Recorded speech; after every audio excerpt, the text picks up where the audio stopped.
Ask Raven. The wise one listens and answers with song, from cedar shadows where old truths belong. Ask Raven, tie him in his bunk. I watch the freighter inch through night, through wartime dark and lantern light. Her iron belly groaned with might, as months were spent, not days.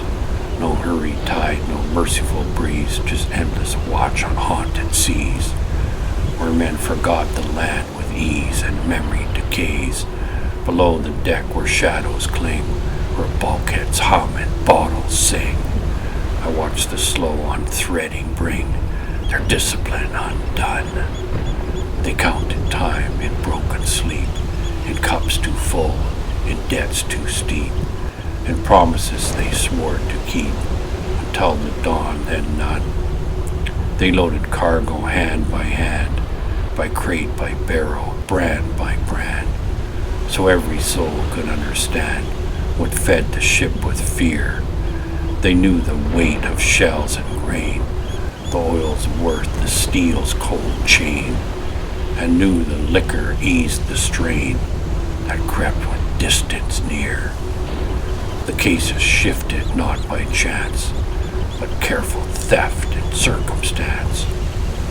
A practiced quiet maintenance of calm through bottled fire.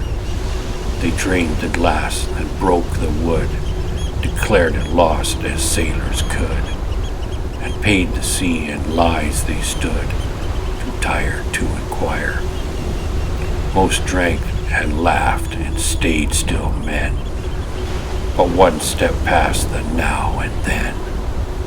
I saw him cross that final ken, where reason's anchor slips. He took the cases, stacked them high. He sealed the door, let daylight die, and swore the world would pass him by on creaking steel-bound ships. And silence, no, he shattered it. His voice became the ship's dark grit. Through plates and beams his madness hit, like waves against the hull. He screamed, he laughed, he sang off key. He smashed the glass in drunken glee. All hours rang with lunacy, relentless, sharp and full. No watch escaped his howling cheer. No bunk could hide, no ear could steer away from sound that lived in fear and rotted sleep to bone. The men grew thin, the tempers snapped, their rest in tatters, nerves unwrapped. For madness, when it's tightly trapped, demands to be made known. At sea there is no distant shore to send away what breaks once more. No cell, no town, no bolted door, just steel and salted miles. So days went on, the ship obeyed, the compass true, the course well laid, while something human slowly frayed behind that door of trials. When axes rose and orders came, I watched the truth forget its name. The room revealed the hunger's claim that language could not hold. The mice ran free across the floor, not chased as pests or chased before, but hunted now for something more. For warmth the cold had stole. He tied a string to sharpen pen, a nib once meant for writing when a man was still a thinking man, and not a thing that fed. He threw it fast, he struck it true, he reeled his catch like sailors do, and ate what once would have him rue. The hunger in his head, no fires lit, no prayers said, no pause between the live and dead. The past was gone, the future fled, only the moment stayed. And when the door no longer bent, when words were done, when time was spent, the axis spoke with splintered intent and shattered plans they'd made. He screamed, he laughed, he mocked their blows, he sang as timber cracked and froze. His joy was sharp, a wild repose that dared them to come near. When wood gave way and light came in, he charged with ink-stained hand and grin, a pen raised high, a final sin against the living here. blood answered, shouts, the numbers grew. It took them all to see it through. They held them fast as sailors do when storms refuse to end. I watched restraint replace their words, their mercy cut by what occurred. For something human had been blurred, past saving, past amend. The captain spoke. His voice was low. No rage was there, no cruel show. Just truth that only sailors know. When choice has slipped away, tie him in his bunk, he said. Not wrath, not hate, but iron tread.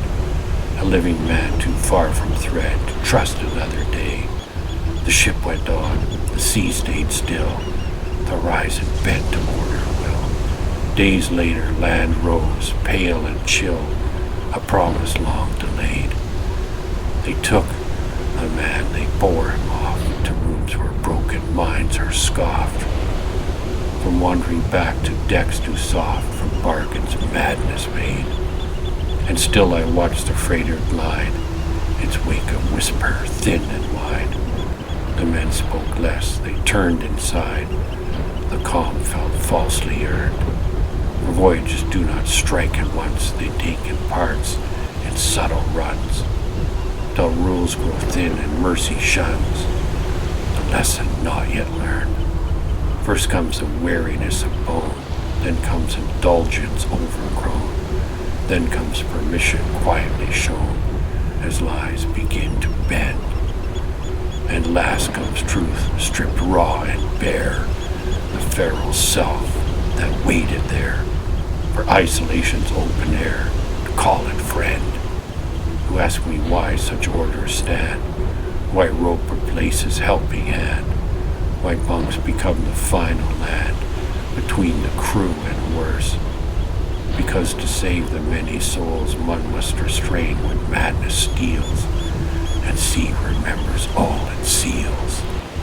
In silence, depth and curse, if this account has stirred your mind, I'll watch too long, a fault line find, by sleepless nights you've left behind.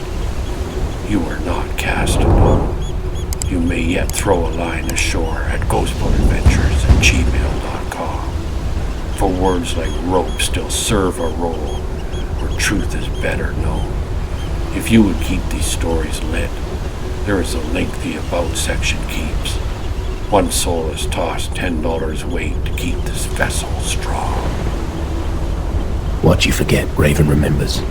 Through fire and embers, Raven remembers. Nevermore, nevermore, nevermore.